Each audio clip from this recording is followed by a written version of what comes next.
The NBA is the world's premier basketball league, and despite the league being American-dominated, the emergence of international players over the past decade or so has seen a globalization of the game. Now we're seeing more competitive teams in international competitions than ever, especially in the FIBA World Cup. There's no doubt that Team USA is the most dominant team internationally, but things weren't always like this.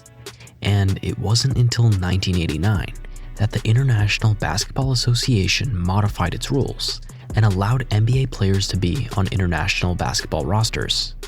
Following their years of the inclusion of NBA players, despite losing to Yugoslavia in the 1990 FIBA World Championships, Team USA looked to bounce back, so they assembled their premier NBA lineup for the 1992 Olympics in Barcelona.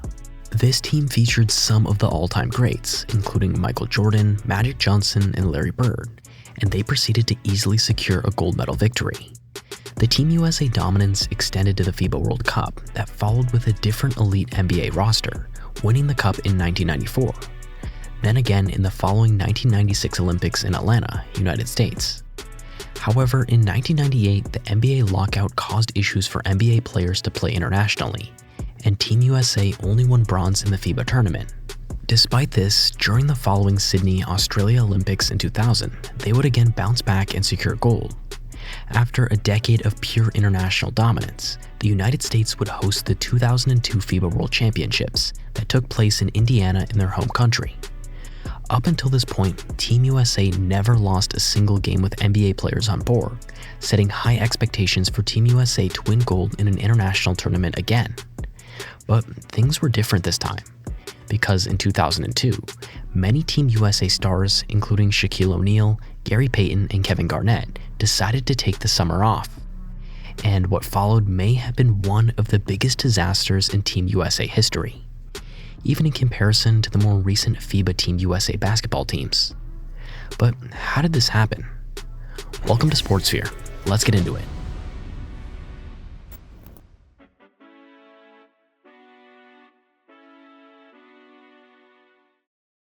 None of the 9 American players who were named to the All-NBA first or second teams were on Team USA.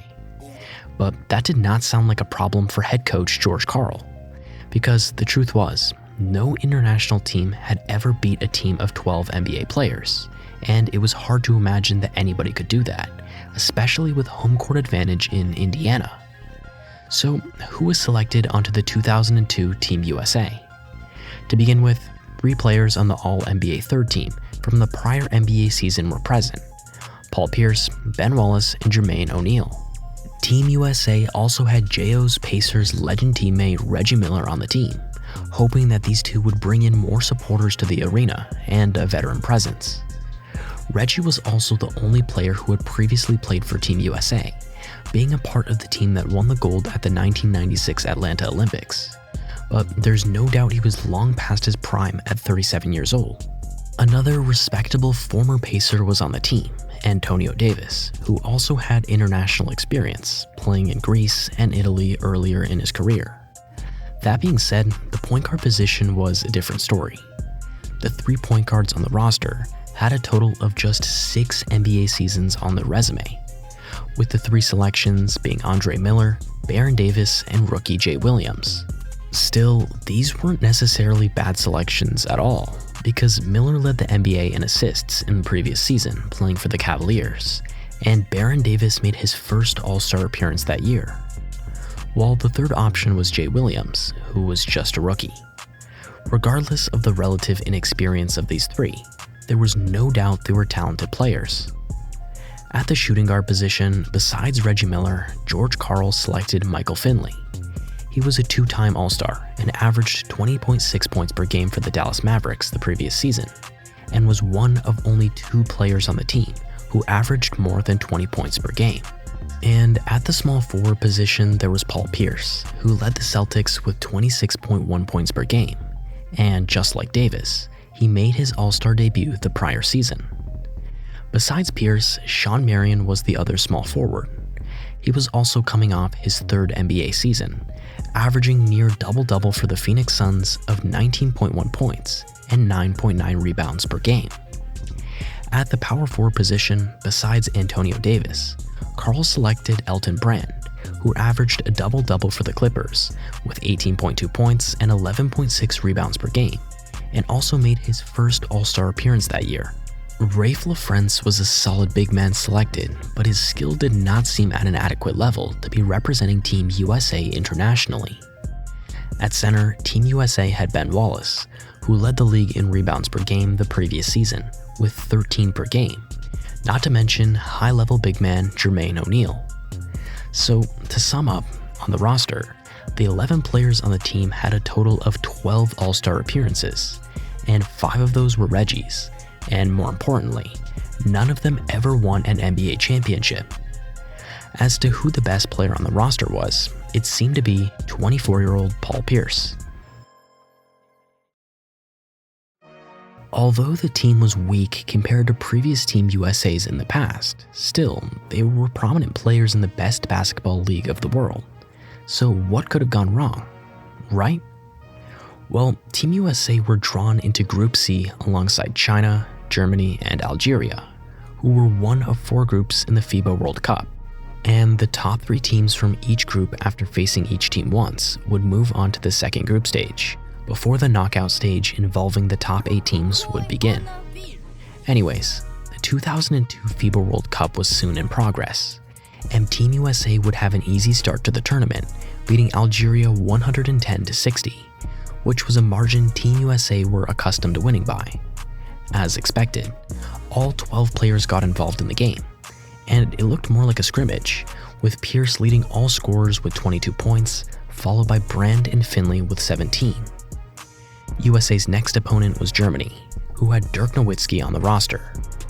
At the time, he was coming off his 4th season with the Mavericks and averaged 23.4 points and 9.9 rebounds the previous season, making his first All-Star selection. Team USA ended up having one of their best performances at the tournament, beating Germany 104-87.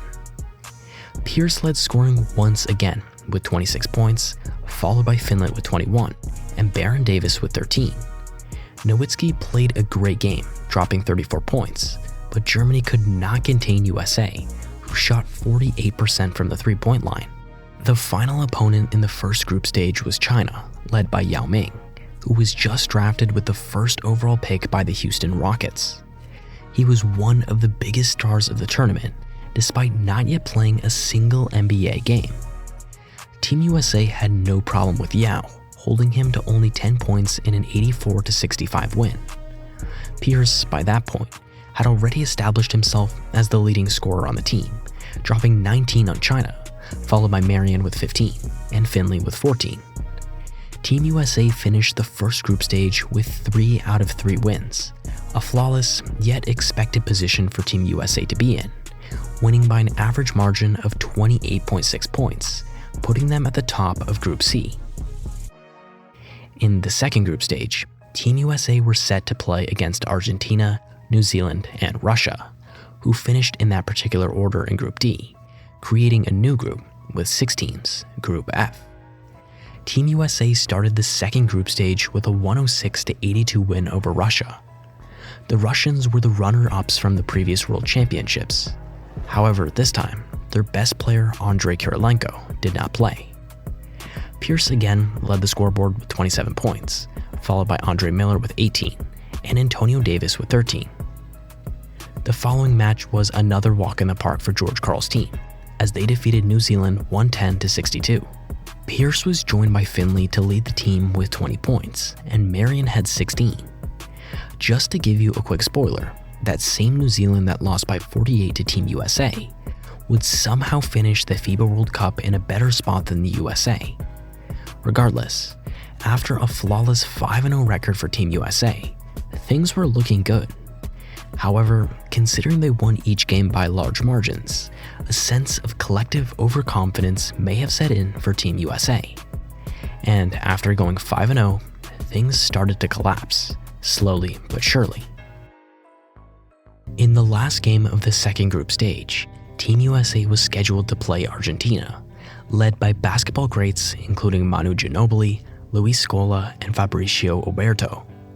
and this was clearly their biggest challenge yet. Argentina started strongly and took a 13-point lead in the first quarter, before leading by 16 at halftime. Still, everybody believed that Team USA would bounce back and get out of the hole. But that wasn't the case, as Argentina proceeded to hold on to their advantage before defeating Team USA 87-80, led by Ginobili with 15 points. The basketball universe seemed to turn upside down, as this was the first loss for Team USA since the Americans began sending NBA players to international tournaments in 1992, making it the first Team USA loss in 59 games. Despite the rare loss, the good news was that this did not eliminate them from the competition, where they finished second in Group F with a 5-1 record, behind Argentina, who went 6-0. This meant that Yugoslavia would be Team USA's opponent in the quarterfinals, and the loser of this game will be knocked out of the entire tournament. If you're not exactly sure which country Yugoslavia is, today it's called Serbia, where Nikola Jokic comes from. And Yugoslavia was not a team to take lightly. Yugoslavia had only 2 NBA players on the roster, the Sacramento Kings duo of Vlade Divac and Peja Stojakovic. They also had the best European player at the time, Dejan Bodiroga, who was the 6th man on the team, but actually the heart and soul of Yugoslavia. At that time, no one believed that Team USA could lose back-to-back games, and many thought that they would use the previous loss to Argentina as fuel to blow out Yugoslavia. Regardless, after a back-and-forth first half, Team USA went down by 4 at halftime and won the third period 22-12 to take a 6-point lead in the final quarter. As time went on in the second half, it seemed like Team USA had control of the game, but only temporarily, because a largely unknown player named Milan Gurovic caught fire, making 4 3-pointers in the final quarter. Marko Jaric, za Gurovića, Gurović za 3. Trojka Milana Gurovića! With Marko Jaric proceeding to make 2 free throws late, Yugoslavia would go up by 3, with Team USA having the last possession. The ball ended up in Reggie Miller's hands, but he missed a potential game-tying 3. And that was it. For the first time since NBA players were part of Team USA, they would not just lose the gold, but will not win any medal. That being said, following the knockout of Team USA, Yugoslavia would continue their win streak to win a world championship. As for Team USA, they shot only 42.2% from the field in that game, and Yugoslavia had 11 more rebounds, proving to be a big reason why Team USA were defeated. Pierce and Reggie Miller had 19 points each, but none of that was enough to avoid the embarrassing defeat. It was a massive blow for George Karl and his players, but they had to keep playing for a final ranking between 5th and 8th place. Their next opponent was Puerto Rico, and Team USA finally put an end to the losing streak, winning the game 84-74. And the last game in the tournament for Team USA was the fight for 5th place, against none other than Spain. Team USA took a 9-point lead going into the final quarter, but Spain won the 4th period 25-10 for a final 81-75 win, leaving Team USA in 6th place at the end of the tournament. It was evident that Team USA made many mistakes going into the tournament. First, after a decade of international dominance, many players may have underestimated the ability of other international basketball teams, choosing to not participate in the tournament, where only a select few high-level NBA players were interested in participating. As a result, Team USA didn't get the best American players on the team, which also saw limited spectators even showing up to the Team USA games, also potentially playing a factor in team performance. In many games, especially the one against Yugoslavia, there were much more Yugoslavian fans in the stands, and it didn't even feel like Team USA was playing at home. Regardless, despite the disappointing tournament, 2 years later at the Olympics in Athens, Team USA looked much better with Allen Iverson, Stephon Marbury, Tim Duncan, and LeBron James on the roster. But again, they only won the bronze medal after losing to Argentina in the semifinals. Things didn't get any better at the 2006 FIBA World Championship, where where Team USA lost in the semifinals against the home team Greece. However, they finally got back where they belonged at the 2008 Beijing Olympics, with the redeemed team winning the gold medal back, and they proceeded to win every Olympic Games ever since. But the FIBA World Cup was a different story, because despite winning gold in the following 2010 and 2014 FIBA World Cups, the 2019 FIBA Cup saw Team USA drop back to mediocrity, falling to 7th place. Although this 2019 performance may seem like a bigger failure than the 2002 tournament, there's no doubt that in the modern international basketball landscape, there's much more competition, with a record of 55 NBA players from 20 different countries in the current 2023 FIBA World Cup, and 54 NBA players on 17 teams in the 2019 Cup. But this isn't necessarily a bad thing, because more competition on the international stage will garner more audience to these games, which will see basketball continually become more popularized as time goes on. And hopefully this will increase the level of competition on not only the international stage, but also every basketball league in the world, including the NBA.